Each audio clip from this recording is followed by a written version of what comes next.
اما بعد فاعوذ باللہ من الشیطان الرجیم بسم اللہ الرحمن الرحیم اقیموا الصلاۃ وآتوا الزکاۃ صدق اللہ العظیم۔ زکوٰۃ کس کو دیں؟ زکوٰۃ کے کتنے مصارف ہیں؟ قرآن کریم میں 8 بیان کیے گئے ہیں، انشاءاللہ ان کو تفصیل کے ساتھ اگلے جمعے بیان کروں گا۔ لیکن زکوٰۃ ادا کرنے کے لیے جس کو زکوٰۃ دینی ہے اس کے لیے 4 شرطیں ہیں جن کو ذہن نشین کرنا لازمی اور ضروری ہے۔ پہلی شرط یہ ہے کہ جس کو زکوٰۃ دی جا رہی ہے وہ مسلمان ہو۔ اگر کسی کافر کو زکوٰۃ ادا کر دی گئی تو زکوٰۃ ادا کرنے والے کی زکوٰۃ ادا نہیں ہوگی۔ لہٰذا یہ جو بڑے بڑے فاؤنڈیشن بنے ہوئے ہیں اور NGOs جن کا یہ دعویٰ ہے کہ صرف انسانیت کی خدمت، اور پھر کسی جگہ پر کوئی سیلاب آتا ہے یا کوئی مصیبت یا کوئی تکلیف آتی ہے اور زکوٰۃ کے فنڈ سے راشن کے بیگ بنا کر بلا تفریق مسلمان کو بھی اور کافر کو بھی سب کو تقسیم کیا جا رہا ہوتا ہے، یا بڑے بڑے دسترخوان لگائے جاتے ہیں اور ان پر زکوٰۃ کے پیسوں سے وہ تیار ہوتا ہے اور کھانا تیار ہوتا ہے، مسلمان بھی بیٹھ کے کھا رہا ہے، کافر بھی بیٹھ کر کھا رہا ہے۔ میرے بھائیو، جو لقمہ کافر کے منہ میں جائے گا، جس بندے نے زکوٰۃ ادا کی ہے اس بندے کی زکوٰۃ ادا نہیں ہوگی۔ دلیل بڑی عجیب دیتے ہیں کہ بھائی اسلام نے انسانیت کی خدمت کا حکم دیا ہے، مسلمان کی خدمت کا نہیں، اس لیے مسلمان کو بھی دو زکوٰۃ اور کافر کو بھی دو، کوئی حرج کی بات نہیں ہے۔ میں کہتا ہوں تم سے تھوڑی سی غلطی ہو گئی۔ اسلام نے صرف انسانیت کا نہیں بلکہ ہر ذی روح کی خدمت کا حکم دیا ہے۔ نبی علیہ السلام نے بنی اسرائیل کی ایک فحشہ عورت کا قصہ بیان کرتے ہوئے اپنی امت کو یہ ترغیب دی ہے۔ جس عورت نے ایک پیاسے کتے کو پانی پلا دیا تھا، اللہ رب العزت کی ذات نے اس کی مغفرت کر دی تھی۔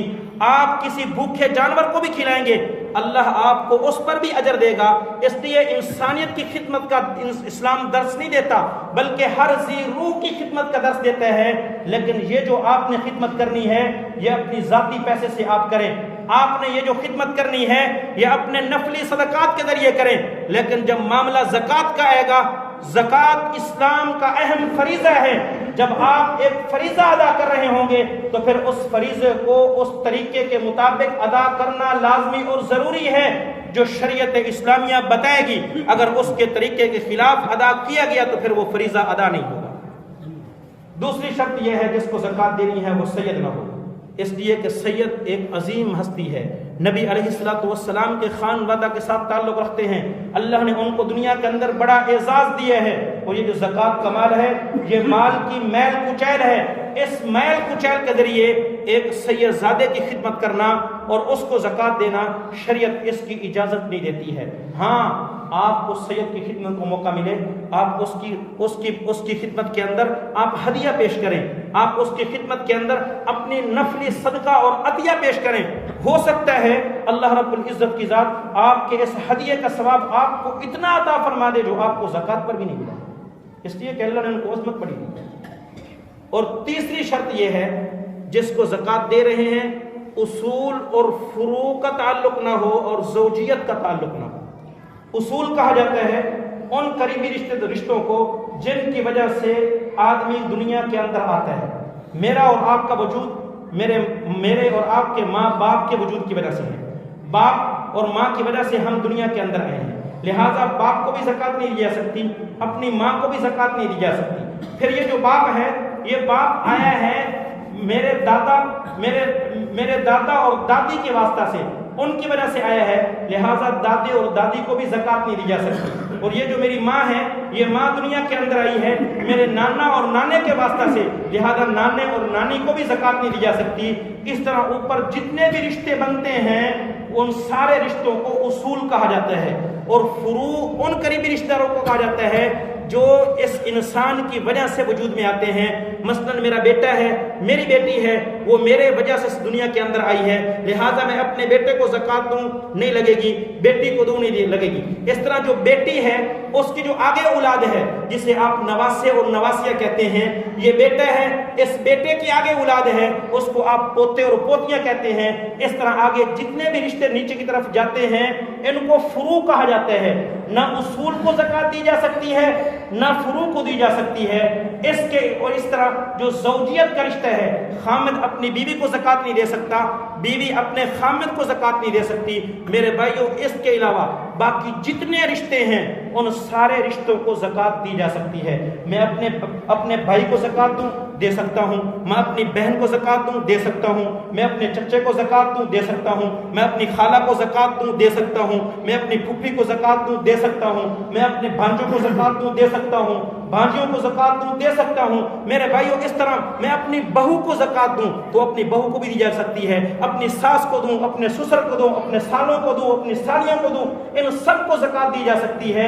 بس دو رشتے چھوڑ دیں، اصول اور فروع کو نہیں دی جا سکتی اور زوجیت کو نہیں دی جا سکتی۔ اور نمبر 4 شرط یہ ہے کہ جس کو آپ زکوٰۃ دے رہے ہیں وہ شخص صاحب نصاب نہ ہو۔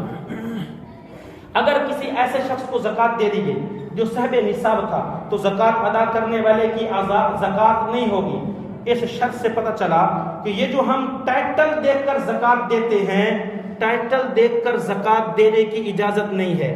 یہ چونکہ ماسی ہے، میرے گھر میں کام کرتی ہے، اس لیے اس کو زکوٰۃ دے دی جائے۔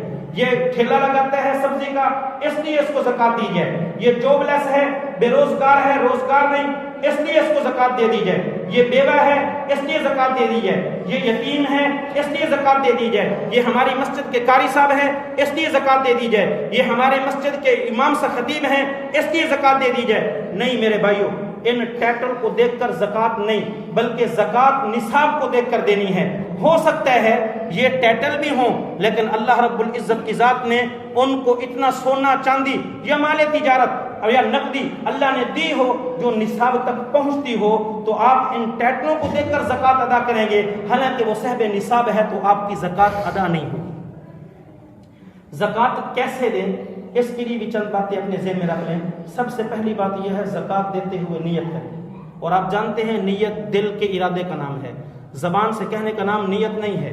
آپ کے دل کے اندر ارادہ ہے میں زکوٰۃ دے رہا ہوں، زبان سے آپ کہہ رہے ہیں تحفہ ہدیہ، تو آپ کی زکوٰۃ ادا ہو گئی، اس لیے کہ نیت آپ نے زکوٰۃ کی ہے۔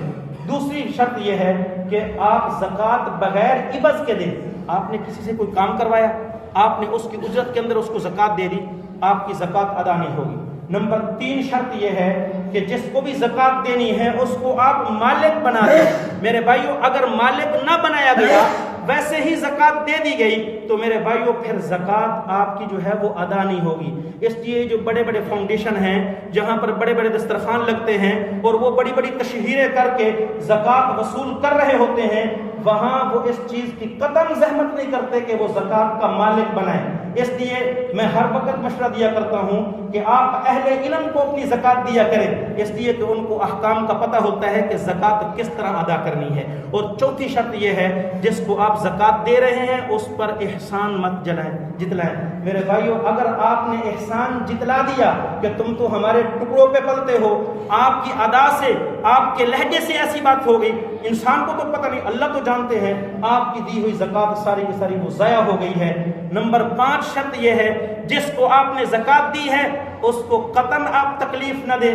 میرے بھائیوں، اگر آپ نے اپنے لہجے سے، اپنی ادا سے، اپنے انداز سے اس کو کوئی تکلیف دے دی اور اس کے دل کے اندر یہ خیال آ گیا کہ یہ دے تو اللہ کو زکوٰۃ رہا ہے اور مجھے تکلیف دے رہا ہے، تو میرے بھائیوں آپ کی دی ہوئی زکوٰۃ ساری کی ساری وہ ضائع ہو گئی ہے۔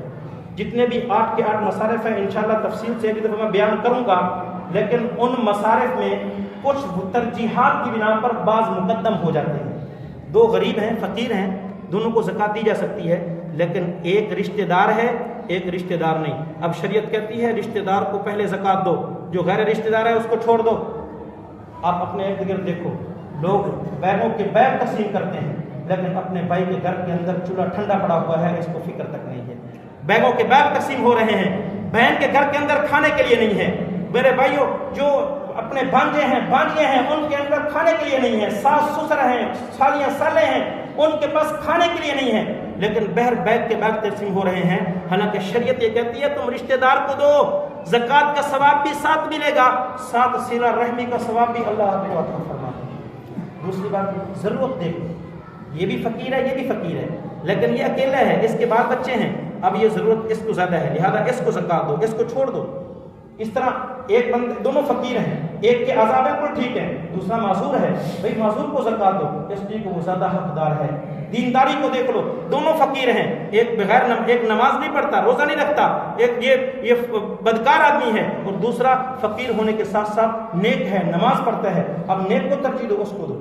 اور آخری بات میں آپ کو بتاؤں، جو دین کی ترویج کی جگہ ہیں ان کو زکات دو۔ میرے بھائیوں، جب دین کی ترویج کی جگہوں کے اندر آپ زکات دیں گے، آپ کو زکات کا ثواب تو ملنا ہی ملنا ہے، آپ کی یہ زکات صدقہ جاریہ کے اندر شامل ہو جائے گی۔ آپ دنیا میں موجود ہوں گے، ثواب آپ کو پہنچ رہا ہوگا، آپ قبر میں پہنچیں گے، ثواب تب بھی آپ کو پہنچ رہا ہوگا۔ میں کہتا ہوں کیا خوش قسمت اور خوش نصیب ہیں وہ لوگ جو اپنی زکات مدارس کو دیتے ہیں، مدارس کے طلباء کو دیتے ہیں۔ ایک تو ان کی زکات دین کی ترویج میں خرچ ہوتی ہے، دوسرا یہ کسی فاؤنڈیشن کو دیتے، کسی دوسری جگہ کو دیتے، پتہ نہیں وہ لقمہ کسی چرسی کے منہ میں چلا جائے، کسی بدکار کے منہ میں چلا جائے، کسی امیر کے منہ میں چلا جائے، لیکن میرے بھائیوں یہ جو لقمہ آپ کا ایک عالم کے منہ کے اندر جائے گا، جو صبح و شام قال اللہ قال رسول پڑھ رہا ہے، اس طالب علم کے منہ کے اندر جائے گا جو صبح و شام قرآن کریم کی تلاوت کر رہا ہے، دین کی حفاظت کا ذریعہ بنا ہوا ہے۔ حضرت عبداللہ بن مبارک رحمۃ اللہ علیہ اللہ والے گزرے ہیں، بہت بڑے محدث ہیں، اللہ نے حدیث کے علم کے ساتھ ساتھ بڑا علم بھی عطا فرمایا تھا۔ جب رمضان آتا تھا اپنی زکات نکالتے تھے اور فرمایا کرتے تھے علماء کے موجود ہونے کے وقت میں عالموں کو چھوڑ کر، طلباء کو چھوڑ کر کسی دوسرے آدمی کو زکات دے دوں مجھے شرم اور حیا آتی ہے، اور فرمایا کرتے تھے اپنی زکات کے ذریعے، اپنے صدقات کے ذریعے ان مدارس کو توانا کرو، ان کو مضبوط بناؤ، اس لیے کہ اگر یہ علماء مضبوط ہوں گے، یہ مدارس مضبوط ہوں گے تو دین پھلے گا، پھولے گا، دین اپنی ترویج کی طرف جائے گا، اپنے جوبن کی طرف بڑھے گا۔ لیکن اگر یہ کمزور رہ گئے تو پھر نقصان دین کا ہوگا، دین کمزور رہ جائے گا، اگر دین کمزور رہ گیا تو پھر مستقبل جو ہے وہ خطرے کے اندر پڑ جائے گا۔ میرے بھائیوں، انہی دین کی ترویج کی جگہوں میں سے ایک جگہ ہمارا مدرسہ جامعۃ الفرقان فیصل آباد بھی ہے، جس مدرسے سے آپ کے سابقہ خطیب حضرت مولانا شیخ الحدیث مفتی محمد مشتاق احمد صاحب رحمہ اللہ تعالیٰ تشریف لاتے تھے۔ اب ان کے بعد میں آ رہا ہوں، آپ کو میں یاد دہانی کے لیے ہر رمضان مبارک میں یہ کہا کرتا ہوں، ویسے بھی لوگ زکات جمع کراتے ہیں، مدرسے کو دیتے ہیں، مجھے پتہ ہے رسید کٹواتے ہیں، تو میں یاد دہانی کے لیے ایک دفعہ جو ہے رمضان مبارک کے اندر اپیل کر دیا کرتا ہوں اور ساتھ کہہ دیا کرتا ہوں کہ آپ جو ہے وہ زکات جمع کروائیں۔ اس جمعے بھی طالب علم آیا ہوا ہے، باہر بیٹھا ہوگا، رسید اس کے پاس موجود ہے، آپ اس کو زکات جمع کرائیں، انشاءاللہ صحیح مصرف تک یہ حدیث آپ کی زکات پہنچے گی۔ دعا ہے خدا کی ذات مجھے اور آپ کو عمل کی توفیق عطا فرمائے۔ وما علینا الا البلاغ۔